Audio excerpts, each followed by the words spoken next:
Je suis le proviseur du lycée Serigne Ahmadou Ndack Seck de Thiès. Nous sommes sur ce terrain, sur ce jardin,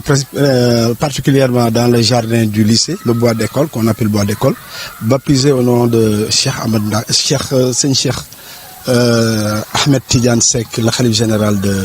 Thiénaba, dont le grand-père porte le nom de l'établissement. C'est un jardin d'école qui existe depuis 2012, mais qui est en phase de développement. Alors hier et aujourd'hui même, le ministère de l'Environnement et du Développement durable, en relation au ministère de l'Éducation nationale, ont organisé un atelier en 48 heures de capacitation sur les notions de changement climatique, sur les notions de développement durable, sur les notions de foresterie, bois d'école. Et tout à l'heure, on est venu au lycée Ahmadou Ndack Seck, parce qu'on a fait la formation au niveau du CEF, Centre de forêt de Thiès. On est venu ici faire une application dans un bois d'école pour montrer aux participants, parce qu'il y avait 12 chefs d'établissement et professeurs, comment faire une fosse de compostage. Et c'est pourquoi tout le monde a convergé ici après 48 heures de travaux. Sur le plan pédagogique, vous savez, on est avec la nature, on grandit dans la nature, mais hélas, la nature subit des transformations. Tel qu'on parle de changement climatique, hausse de la température et tout ça. Pour tempérer tout ça, il faut développer deux attitudes, l'atténuation et l'adaptation. Et pour le faire, pour le réussir, atténuer le climat, la chaleur, il faut planter des arbres. Il faut avoir un bois d'école et il faut que les élèves comprennent la technique, comment organiser un bois d'école, comment les plantes, le cycle de la plante et comment aussi entretenir les plantes. D'où, tout à l'heure, on va planter des arbres, mais on vient de terminer la procédure de faire une fosse de compostage, parce que c'est le compost même qui va enrichir la plante de manière biologique pour être vraiment totalement dans le bio. Proviseur, la rentrée, c'est dans quelques jours. Quelles sont les dispositions qui ont été prises pour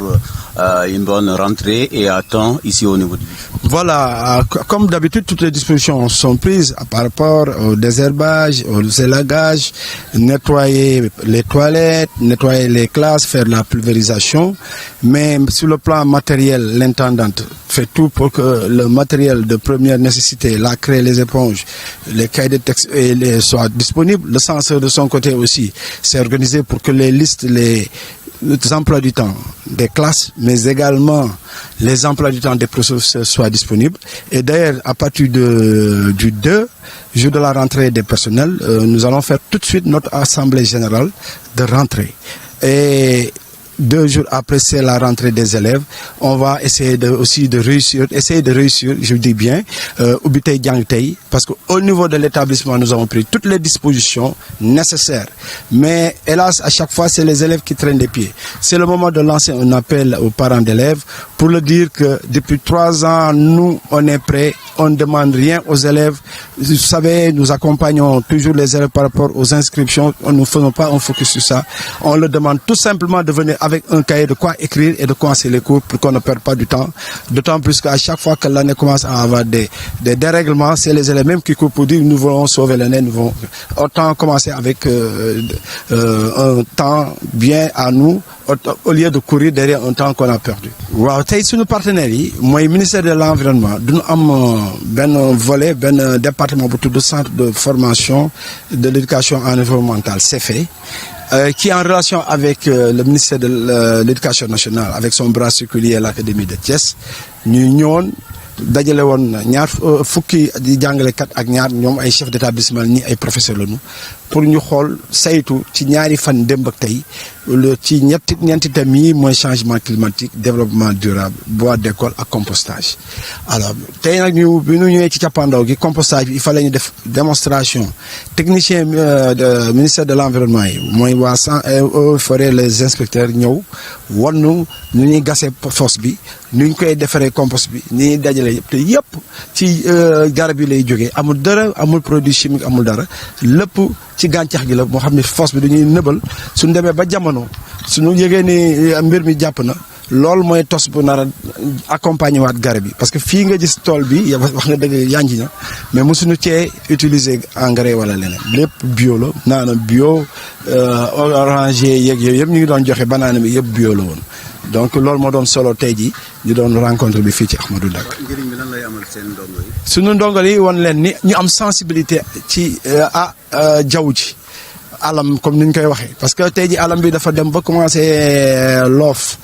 gis ngeen yéex naa taw ren te xam na ni garab fu mu bare mooy tax taw teel a ñëw fii nag garab yi ñi ñaa ngi gor rek ñi ñaa ngi dagg garab yi te su demee àll bi de su demee ba àll ba leer yi kon taw dootul am autant tey nag naan fago su ba ngay am kii ba ngay lakk ñuy jàngal xale parce que école mooy lépp fii lañ koy jàngee lépp nag njub équité droit paquet tey jii on parle de qualité et d'équité transparence jàng àddina lépp ci école la su dee mbirum nature bi aussi école la wala sooxe xale bi jéem a teel a xam garab bëgg nature bi dana tax ëllëg ñu mën a am le réflexe écologique parce que tey jii ñëpp ñi ngi naan économie verte ñi ngi naan développement durable te yooyu développement day ànd ak koom-koom ànd ak santé bu wér mais ànd ak environnement bu wér te loolu la ñu bëgg a wax suñu élèves yi te gis nañu ñoom ñu ngi ñëw sax ci tool bi année scolaire bi gis nga fii day am climat bu doy bu xale yi fii la ñuy ñëw di féexloo ñaareel bi aussi gàncax bu fi ñor muy salade seeg tomate yeeg yëpp dañuy dem jox ko seen waajur di ñëw di jënd di jaay xale yi aussi bëgg nañu place bi loolu. professeur alxames ni ki tey bu dellusee incha allah xale yi ginnaaw bër dinañu tàmbalaat njàng bi ndax fii mënees na wax matukaay yëpp jël ngeen ko si lycée Serigne Ahmadou Ndak Sy. waaw matukaay yëpp jël nañ comme ni ñu daan def su jotee xam nga day fekk ñu jënd nawet ba foofu ñu dagg garab gis nga ni ñu ngi dagg garab yi ñu ngi nettoyé manœuvre yi boobu tey noppalu ko nu ñi ñaa ngi ménagères yi ñu ngi nettoyé classes yi ñu ngi nettoyé toilettes yi ci côté wàllu matériel. intendante bi wut na jumtukaay yëpp éponge craie yëpp yi nga xam professeurs yi aajowoo nañ ko